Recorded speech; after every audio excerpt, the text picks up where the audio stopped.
아, 진짜 너무 힘든 거 아니야?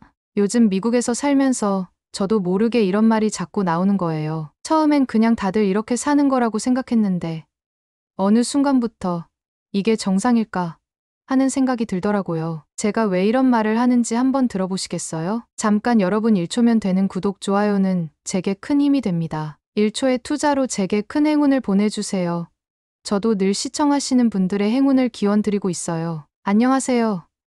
저는 미국에서 10년 넘게 영어 강사로 일하고 있는 32살 제이크라고 합니다. 사실 미국에서 태어나고 자라면서 어릴 때는 아메리칸 드림이라는 게 당연한 줄 알았어요. 누구나 노력하면 성공할 수 있고 자유롭고 풍요로운 삶이 기다리고 있을 거라고 믿었죠. 하지만 현실은 글쎄요.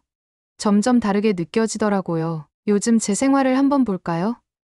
세금 신고할 때마다 머리가 터질 것 같고 병원 예약은 몇 달 뒤나 가능하고 은행 업무 보려면 줄 서느라 시간 다 보내고 뭘 하려면 너무 복잡하고 비효율적인 게 많아요. 저는 그냥 평범하게 살고 싶은데 왜 이렇게 사소한 일 하나 해결하는 것도 힘든 걸까요? 그런데 얼마 전에 한국에 사는 친구랑 영상 통화를 했는데요. 그 친구가 하는 말이 너무 충격적이었어요. 너 한국 오면 진짜 깜짝 놀랄걸. 이러면서 한국의 시스템이 얼마나 편리한지 막 설명해 주는데 듣는 내내 입이 떡 벌어지는 거예요. 사실 저는 한국을 그냥 K-팝, K-드라마 이런 걸로만 알고 있었거든요. 근데 그게 다가 아니었어요. 그래서 그날 이후로 한국이라는 나라에 대해 진지하게 찾아보기 시작했어요. 그리고 점점 혹시 나도 한국에서 살아볼 수 있을까? 라는 생각이 들기 시작했죠. 그렇게 한국에 대해 알아보기 시작하면서 저는 솔직히 좀 놀랐어요. 한국이 IT 강국이라는 건 알고 있었지만 그게 제 일상과 이렇게까지 관련이 있을 줄은 몰랐거든요. 예를 들어 세금 신고를 할 때 미국에서는 엄청 복잡한 서류를 챙겨야 하고 전문가를 따로 고용하지 않으면 실수하기 쉽잖아요. 그런데 한국은 국세청 홈택스라는 시스템이 있어서 클릭 몇 번이면 신고가 끝난다는 거예요. 아니, 이게 말이 돼요? 저는 매년 세금 신고할 때마다 머리가 아팠는데 한국 사람들은 그걸 몇 분 만에 끝낸다고요? 그리고 의료 시스템도 충격적이었어요. 미국에서는 병원 예약 하나 하려면 몇 주, 몇 달씩 기다려야 하잖아요. 응급실도 보험이 없으면 몇천 달러가 그냥 나가고요. 그런데 한국에서는 동네 병원에 그냥 가면 바로 진료받을 수 있고 심지어 건강보험 덕분에 진료비도 엄청 저렴하대요. 친구가 감기에 걸려서 병원에 갔는데 진료비가 1만 원도 안 나왔다고 하더라고요. 저는 그 얘기를 듣고 완전 충격받았어요. 은행 업무도 마찬가지예요. 미국에서는 은행 계좌 하나 만들려면 지점에 직접 가서 이것저것 작성해야 하고 처리하는데도 시간이 오래 걸리잖아요. 그런데 한국에서는 모바일 앱으로 계좌 개설부터 카드 발급까지 다 된다는 거예요. 친구가 저한테 은행 갈 필요 없어. 그냥 폰으로 다 하면 돼. 라고 했을 때 저는 솔직히 믿기지가 않았어요. 이게 대체 무슨 세상인가 싶더라고요. 제가 사는 미국보다 훨씬 편리하고 사람들에게 실질적인 혜택을 주는 시스템이 잘 갖춰져 있다는 게 신기했어요. 그리고 이런 생각이 들었죠. 만약 내가 한국에서 살면 내 삶도 좀 더 나아질까? 그렇게 저는 한국 이주에 대한 생각을 조금씩 키워가기 시작했어요. 처음엔 그냥 한국이 편리한 나라구나 정도로 생각했는데 시간이 지나면서 점점 더 깊이 빠져들었어요. 그냥 좋아 보이는 정도가 아니라 이 나라에서 살면 정말 삶의 질이 달라질 수도 있겠다는 확신이 들기 시작한 거예요. 특히 제 친구가 직접 겪은 일화를 듣고 나서는 진짜 심각하게 고민하게 됐어요. 친구가 몇 달 전에 치과 치료를 받으러 갔는데 미국에서 견적받은 금액이 3,000달러였대요. 그런데 한국 출장 갔다가 급하게 치과를 갔더니 같은 치료를 받고 10만 원 정도만 냈다는 거예요. 전 이 얘기를 듣고 뭐 장난해? 라고 소리쳤어요. 저는 몇 달 전에 충치 치료 하나 하는데 800달러를 썼거든요. 한국에서는 그게 몇만 원이라니. 그리고 한국의 의료 시스템이 빠르다는 것도 정말 놀라웠어요. 미국에서는 감기만 걸려도 병원 예약하는데 한참 걸리고 간단한 검사를 받아도 몇 주 뒤에나 결과가 나오잖아요. 그런데 친구 말로는 한국에서는 병원 가면 바로 진료받고 심지어 당일에 검사 결과도 나온다는 거예요. 이런 게 가능하다고요? 미국에서는 모든 게 너무 느리고 비싸요. 보험이 있어도 병원비 부담이 크고 행정 시스템도 너무 복잡해요. 반면 한국은 기본적인 시스템이 너무 효율적이니까 사람들이 이런 문제로 스트레스를 받을 일이 없다는 거죠. 그때부터 진지하게 고민이 시작됐어요. 이렇게까지 차이가 나는데 내가 굳이 미국에서 힘들게 살 이유가 있을까? 그렇게 저는 한국 이주에 대해 구체적으로 알아보기 시작했어요. 한국에 대한 관심이 커지면서 저는 직접 한국 생활을 경험해봐야겠다는 생각이 들었어요. 그래서 가장 먼저 한 일이 한국에서 영어 강사로 일할 수 있는 방법을 알아보는 것이었어요. 미국에서도 영어를 가르쳐왔기 때문에 한국에서 강사 자리를 구하는 건 가능할 거라고 생각했죠. 그래서 인터넷에서 정보를 찾아보고 유튜브에서 한국에서 일하는 외국인 강사들의 영상을 찾아보기 시작했어요. 그런데요, 영상을 보다 보니까 다들 공통적으로 하는 말이 있었어요. 한국에서는 직장에서도 시스템이 너무 잘 되어 있어서 일하기가 편하다. 행정 처리도 빠르고 월급도 꼬박꼬박 잘 나온다. 한국의 직장 문화는 미국과 다르지만 적응하면 안정적인 생활이 가능하다. 이런 이야기들이 나오더라고요. 저는 솔직히 놀랐어요. 미국에서는 강사 일하면서 월급이 제때 안 나오는 경우도 있었고 계약 관련 문제로 스트레스 받는 일도 많았거든요. 그런데 한국은 그런 일이 거의 없다고 하니까 점점 더 마음이 끌렸어요. 그러던 중 마침 유학원에서 진행하는 한국 취업 설명회가 열린다는 걸 알게 됐어요. 이건 가야 해 싶었죠. 저는 바로 신청하고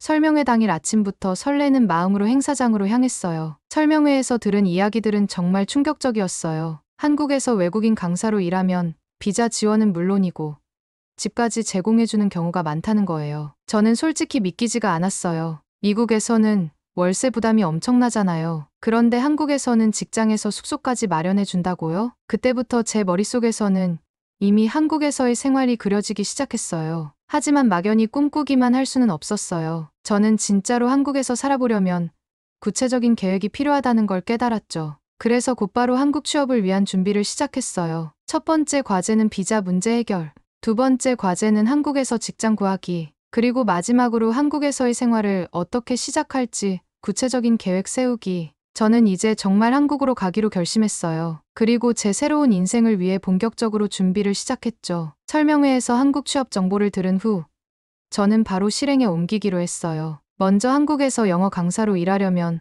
어떤 자격이 필요한지 알아봤죠. TEFL 자격증이 있으면 더 좋은 조건으로 취업할 수 있다는 걸 알게 돼서 바로 온라인 강의를 등록했어요. 그리고 한 가지 더 중요한 게 있었어요. 한국어.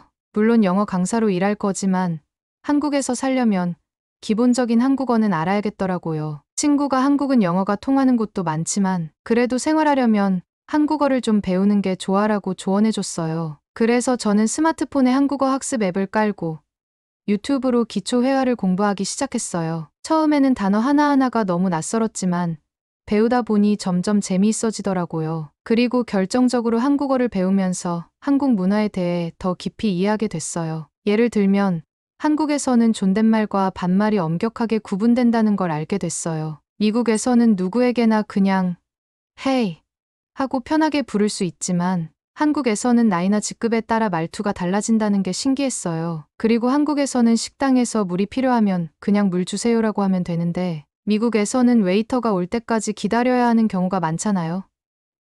이런 작은 차이들이 너무 흥미로웠어요. 그러면서 자연스럽게 한국에 대한 호기심이 더 커졌어요. 내가 진짜 한국에서 살게 되면 이런 문화 차이들에 잘 적응할 수 있을까라는 고민도 들었지만 한편으로는 새로운 환경에서 새롭게 적응하는 과정 자체가 설레기도 했어요. 그렇게 저는 한국행을 위한 준비를 하나씩 해나가기 시작했어요. 이제 남은 건 실제 취업 지원을 해보는 것. 저는 한국의 채용 사이트들을 찾아보기 시작했고 드디어 첫 번째 면접을 앞두게 됐어요. 과연 면접은 어떻게 진행될까? 한국 회사에서는 나를 어떻게 평가할까? 긴장 반, 설렘 반. 이제 제 한국 이주 계획이 현실로 다가오기 시작했어요. 설명회를 다녀온 후 저는 한국에서의 삶이 점점 더 현실적으로 다가오기 시작했어요. 하지만 한편으로는 걱정도 됐어요. 과연 내가 한국에서 잘 적응할 수 있을까? 한국에서 일하는 외국인들의 후기를 찾아보다 보니 대부분이 한국의 직장 문화와 생활 환경에 만족한다고 했지만 일부는 적응하는 데 어려움을 겪기도 했어요. 특히 언어 장벽이 신경 쓰였어요. 저는 간단한 인사말 정도만 할 줄 알았고 한글도 겨우 읽을 줄 아는 수준이었거든요. 한국에서는 영어만으로도 생활이 가능할까? 이게 가장 큰 고민이었어요. 그런데 한국에서 5년째 살고 있는 한 외국인 강사의 블로그에서 이런 글을 봤어요. 한국에서는 영어만으로도 생활이 가능하지만 기본적인 한국어를 익히면 훨씬 편해진다. 그리고 한국 사람들은 외국인이 한국어를 조금이라도 하면 정말 반겨준다. 이 글을 보고 저는 결심했어요. 그래.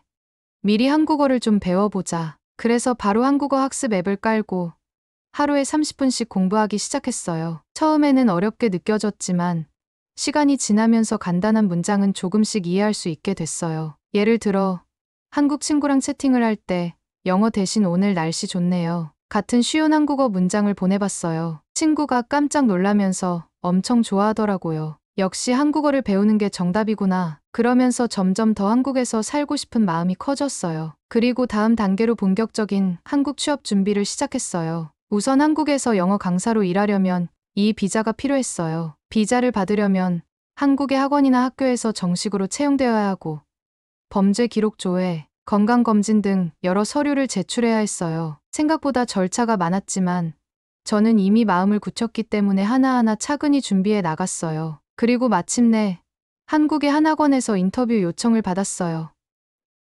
저는 긴장되면서도 설렜어요. 이게 잘 되면 정말 한국에서 살 수 있는 거잖아. 그렇게 저는 한국으로 한 걸음 더 다가가고 있었어요. 드디어 한국의 한 학원과 화상 인터뷰를 하게 되었어요. 면접 전날, 저는 완전 긴장해서 밤새 질문 리스트를 만들어 연습했어요. Why do you want to teach in Korea? What are your strengths as a teacher? 이런 기본적인 질문들은 괜찮았어요. 그런데 혹시라도 한국어로 질문이 나오면 어떡하지? 그 생각이 머릿속을 떠나지 않았어요. 그리고 드디어 면접 당일 화상통화 버튼을 눌렀어요. Hello, Jake. Nice to meet you. 다행히 영어로 진행됐어요. 저는 최대한 밝고 자신감 있게 대답했어요. 면접관들도 친절하게 대해줬고 면접 분위기는 나쁘지 않았어요. 그런데 마지막에 예상치 못한 질문이 나왔어요. 혹시 한국어는 어느 정도 하시나요? 순간 머리가 하얘졌어요. 아직 초급 수준인데 솔직하게 말해야 할까 고민했지만 저는 솔직하게 대답했어요. Honestly, I'm still learning. But I can understand basic phrases. 저는 한국어 조금 할 수 있어요. 그랬더니 면접관이 활짝 웃으면서 오, 한국어 공부하고 계시는군요. 그럼 간단한 자기소개 한국어로 해보실 수 있나요? 라고 하시는 거예요. 와, 망했다. 하지만 여기서 주저할 수 없었어요. 저는 최대한 또박또박 말했어요. 안녕하세요. 제 이름은 제이크입니다. 저는 미국에서 왔어요. 영어 선생님입니다. 한국 좋아해요. 면접관들이 박수를 치면서 와 잘하시네요. 라고 해주시는 거예요. 저는 속으로 안도하면서 아, 역시 한국어를 배우길 잘했다는 생각이 들었어요. 그리고 며칠 뒤 이메일이 왔어요. Congratulations. We would love to have you join our team. 합격이었어요. 이제 정말 한국으로 이주할 준비를 해야 했어요. 하지만 막상 현실이 되니까 또 다른 고민이 밀려왔어요. 한국에서의 생활은 정말 내가 기대한 만큼 좋을까? 문화 차이 때문에 어려움을 겪지는 않을까? 미국을 떠난다는 게 과연 옳은 선택일까? 그리고 마침 이 시기에 한국 이민을 고민하는 다른 외국인들의 이야기를 접하게 됐어요. 특히 한 강연에서 하버드 대학교의 윌리엄 카터 교수님이 했던 말이 인상 깊었어요. 이제는 아메리칸 드림이 아니라 코리안 드림이라는 개념이 생기고 있습니다. 더 많은 외국인들이 안정적인 삶을 찾아 한국으로 향하고 있어요. 이 말을 듣는 순간 저는 확신했어요. 그래. 한국으로 가는 게 맞아. 내 미래는 한국에 있어. 이제 남은 건 출국 준비뿐이었어요. 합격 이메일을 받고 난 후에도 저는 기쁨과 동시에 엄청난 현실적인 고민에 휩싸였어요. 정말 한국에서 잘 적응할 수 있을까? 막연히 꿈꾸던 일이 현실이 되니까 기대보다는 걱정이 먼저 앞서더라고요. 그래서 저는 한국에서 이미 살고 있는 외국인 강사 몇 명과 연락을 시도했어요. 온라인 커뮤니티에서 한국 생활에 대한 솔직한 후기를 찾아보고 실제 경험담을 들으면서 더욱 현실적으로 준비하고 싶었거든요. 그러던 중 한 미국인 강사와 영상 통화를 하게 됐어요. 그분은 한국에서 3년째 영어를 가르치고 있었고 한국 생활에 대한 솔직한 이야기를 들려줬어요. 처음에는 문화 차이 때문에 적응하는 데 시간이 걸렸어. 한국은 단체 생활을 중요하게 생각하니까 미국처럼 개인주의적인 문화랑은 좀 다르거든. 근데 시스템은 정말 최고야. 월급이 밀리는 일도 없고 의료 서비스도 빠르고 저렴하고 대중교통도 너무 편리해서 차가 없어도 전혀 불편하지 않아. 가장 좋은 건 안전함. 밤늦게 길거리를 돌아다녀도 걱정할 일이 거의 없으니까 마음이 편해. 저는 이 얘기를 듣고 솔직히 좀 안심이 됐어요. 물론 한국과 미국은 문화적으로 차이가 있겠지만 장점이 훨씬 많다는 걸 다시금 깨달았죠. 그리고 마지막으로 그분이 이런 말을 했어요. 솔직히 미국에서 힘들게 사느니 한국에서 한번 살아보는 것도 나쁘지 않다고 생각해. 적어도 삶의 질은 훨씬 좋아질 거야. 그 말을 듣고 저는 완전히 확신했어요. 그래. 나 정말 한국으로 가야겠어. 이제 남은 건 출국 준비뿐이었어요. 짐을 정리하면서 문득 이런 생각이 들었어요. 이제 내 인생이 완전히 새로운 방향으로 바뀌겠구나. 이제 진짜로 한국으로 떠날 날이 다가오고 있었어요. 출국을 앞두고 남은 건 마지막 준비였어요. 비자 서류도 다 정리했고 한국에서 일할 학원과도 계약을 마쳤어요. 이제 비행기 표만 끊으면 됐죠. 그런데 이 시점에서 뜻밖의 변수가 생겼어요. 부모님과 친구들의 반대, 가족과 친구들에게 한국으로 이주한다고 말했을 때 대부분의 반응이 부정적이었어요. 미국을 떠난다고. 거기 가서 제대로 살 수 있을 것 같아? 한국은 완전 다른 문화잖아. 적응하기 어려울 수도 있어. 여기서도 강사로 계속 일할 수 있는데 굳이 한국까지 갈 필요가 있나? 특히 부모님은 걱정을 많이 하셨어요. 외국에서 혼자 생활하는 것에 대한 불안감도 있었고 한국이라는 나라 자체에 대한 정보도 많지 않았기 때문이었죠. 저도 솔직히 흔들렸어요. 정말 한국에서 잘 살 수 있을까? 미국에서 그냥 익숙한 삶을 유지하는 게 더 나은 선택 아닐까? 그래서 다시 한번 깊이 생각해 봤어요. 내가 왜 한국으로 가려는지, 미국을 떠나려는 이유가 무엇인지. 결국 결론은 같았어요. 미국에서는 더 이상 희망이 보이지 않았어요. 비싼 의료비, 끝없는 세금 부담, 비효율적인 행정 시스템, 그리고 불안한 사회 분위기. 반면 한국은 효율적이고 안정적인 시스템이 갖춰져 있고 삶의 질이 훨씬 높았어요. 저는 부모님께 진지하게 말씀드렸어요. 저는 더 나은 미래를 위해 한국으로 가는 거예요.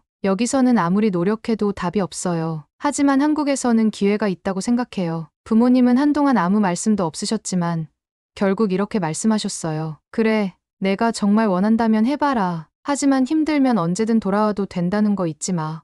마침내 비행기 표를 예약했고 출국일까지 남은 시간은 단 일주일. 이제 진짜로 한국으로 갈 준비가 끝났어요. 비행기에 탑승하는 순간 아직 실감이 잘 나지 않았어요. 창밖을 바라보며 정말 미국을 떠나는구나라는 생각이 들었지만 이상하게도 불안감보다는 설렘이 더 컸어요. 비행기는 긴 여정을 거쳐 마침내 인천국제공항에 도착했어요. 입국 심사를 마치고 공항 게이트를 나오는데 제 친구가 저를 기다리고 있었어요. 야, 드디어 왔네. 반가운 인사를 나누고 공항 밖으로 나왔는데 와, 첫인상부터 충격이었어요. 공항부터 너무 깨끗하고 정돈된 느낌이었고 공기마저 다르게 느껴졌어요. 친구는 지하철 타고 가자라며 저를 이끌었어요. 첫 번째 문화 충격. 한국의 대중교통 시스템. 미국에서는 공항에서 도심까지 이동할 때 우버를 부르거나 비싼 공항 셔틀을 타야 하잖아요. 그런데 한국에서는 편리한 공항철도를 타고 빠르게 도심으로 이동할 수 있었어요. 심지어 배차 간격도 짧고